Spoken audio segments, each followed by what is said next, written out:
कहते हैं जो लोग अचानक मरते हैं, जिनकी मौत अधूरी होती है, जिनकी आखिरी सांस डर और पीड़ा में डूबी होती है, उनकी आत्मा मरती नहीं बल्कि वहीं रुक जाती है, उसी पल में, उसी दर्द में, उसी भूख में, और फिर वो भटकती है सदियों तक। न उन्हें नींद मिलती है, न चैन, न मुक्ति, और उन्हीं अतृप्त आत्माओं से बनती हैं कुछ जगहें जिन्हें इंसान हॉन्टेड कह देता है। लेकिन सच ये है कि हॉन्टेड जगह नहीं होती, बल्कि वहाँ की यादें होती हैं।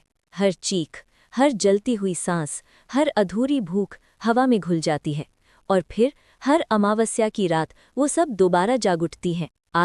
आज अमावस्या की वही रात थी, और घड़ी में ठीक 11 बज रहे थे। हाईवे के किनारे बना वो ढाबा, जो दिन में हंसी, शोर और खाने की खुशबू से भरा रहता था, आज कुछ ज्यादा ही जिंदा लग रहा था। हवा रुक रुक कर चल रही थी, जैसे कोई अदृश्य चीज सांस ले रही हो, और हर कुछ सेकंड में मोहित को ऐसा लग रहा था जैसे कोई उसके पीछे खड़ा है। वो पलटता, लेकिन पीछे कोई नहीं होता। फिर भी उसकी गर्दन पर किसी की सांसों की गर्माहट महसूस होती। वही पुरानी बेंचें, वही मेजें, वही टेबल नंबर। लेकिन आज सब कुछ जैसे उसे घूर रहा था। मोहित सिर्फ 20 साल का था, और पिछले 15 दिनों से इस ढाबे पर नाइट शिफ्ट कर रहा था। दिन में कॉलेज और रात में काम। पिता बचपन में ही गुजर गए थे, और माँ सिलाई करके घर चलाती थीं। लेकिन कुछ दिन पहले वो बाथरूम में फिसल गईं और उनका पैर टूट गया। अब घर की पूरी जिम्मेदारी मोहित पर आ गई थी, और मजबूरी इंसान से वो सब करवा लेती है जो वो कभी करना नहीं चाहता। आज भी वो थका हुआ था, लेकिन आज डर अलग था। हवा में कुछ जला हुआ, सड़ा हुआ सा महसूस हो रहा था, जैसे किसी ने रात में किसी चीज को जिंदा जलाया हो। अचानक पीछे से आवाज आई, ओए! और मोहित एक झटके में पलटा। कौन है? लेकिन वहां कोई नहीं था, सिर्फ उसका दिल पागलों की तरह धड़क रहा था, और घड़ी की टिक-टिक अब किसी की फुसफुसाहट जैसी लग रही थी। 11:30 हो चुके थे, और ढाबे का मालिक निकलने वाला था। रोज की तरह वो मोहित के पास आया, लेकिन आज उसकी आंखों में कुछ अलग था, डर। उसने धीमी आवाज में कहा, देख मोहित, आज अमावस्या है।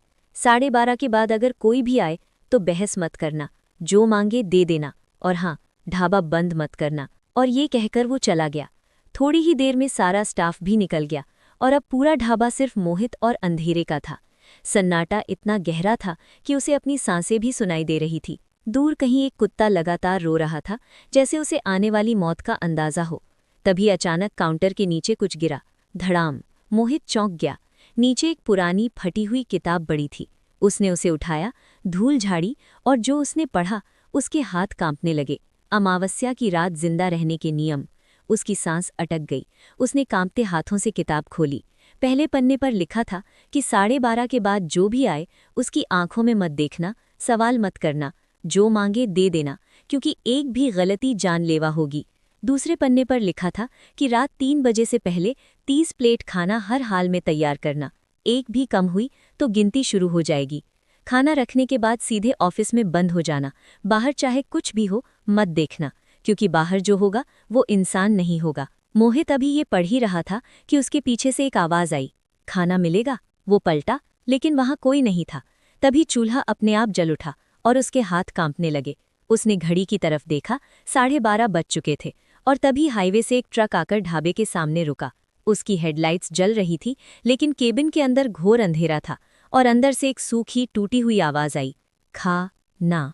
और उसी पल मोहित को महसूस हुआ कि ये रात अब सिर्फ रात नहीं रही थी, बल्कि किसी और ही दुनिया का दरवाजा खुल चुका था। और उसी पल मोहित को महसूस हुआ कि ये रात अब सिर्फ रात नहीं रही थी, बल्कि किसी और ही दुनिया का दरवाजा खुल चुका था।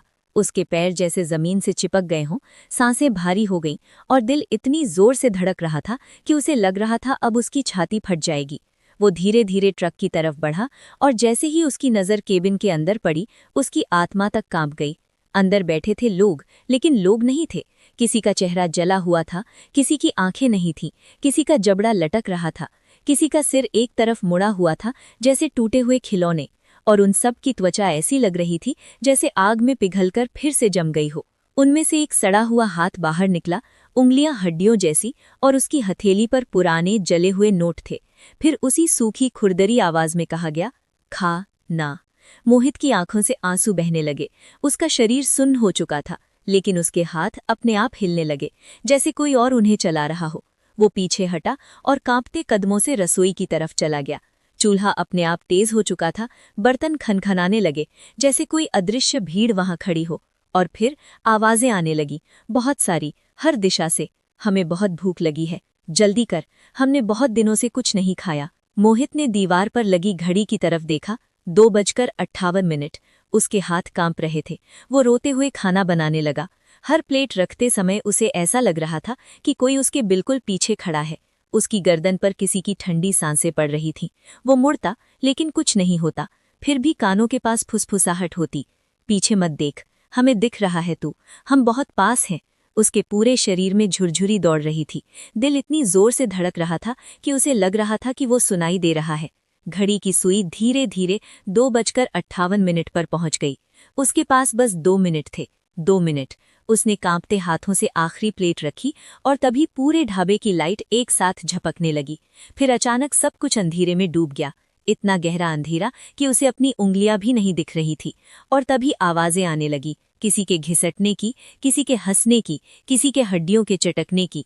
और फिर एक साथ कई आवाजें, अब तू भी हमारे साथ चलेगा, तू जिंदा है, हमें तेरा चेहरा याद आ गया है।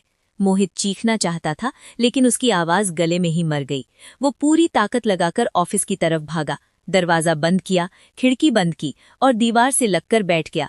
उसका पूरा शरीर कांप रहा था, दांत आपस में टकरा रहे थे। तभी बाहर से नाखूनों के घिसटने की आवाज आई, खुर खुर खुर, जैसे कोई दीवार को नोच रहा हो। फिर आवाज आई, बिल्कुल उसकी माँ की आवाज में, मोहित बेटा, दरवाजा खोल, मुझे ठंड लग रही है। उसकी आंखों से आंसू बहने लगे। वो अपने मुंह पर हाथ रखकर रोने लगा, नहीं नहीं, ये सच नहीं है। फिर अचानक सब शांत हो गया, इतना शांत कि उसके कान बजने लगे। उसका दिल और जोर से धड़कने लगा। डर के मारे उसने धीरे से पर्दा हटाया और जो उसने देखा वो उसकी जिंदगी का सबसे भयानक दृश्य था। खिड़की के बाहर दर्जनों चेहरे थे, जले हुए, पिघले हुए, सड़े हुए। कुछ के जबड़े नहीं थे, कुछ की आंखें से काला गाढ़ा तरल बह रहा था और उन सब की आंखें एक साथ उसी पर टिकी थी। फिर एक साथ उन्होंने मुंह खोला और कहा, तू हमें दिख गया। अगले ही पल शीशा टूट गया, ठंडी सड़ी हुई हवा अंदर भर गई और वो सब एक साथ कमरे में घुस आए। उनके हाथ मोहित की तरफ बढ़े, उसकी चीख हवा में ही घुट गई और फिर सब कुछ अंधेरे में डूब गया। अगले दिन सुबह ढाबे का मालिक रोज की तरह आया, लेकिन आज दरवाजा अंदर से बंद था। उसने आवाज दी, मोहित। कोई जवाब नहीं आया।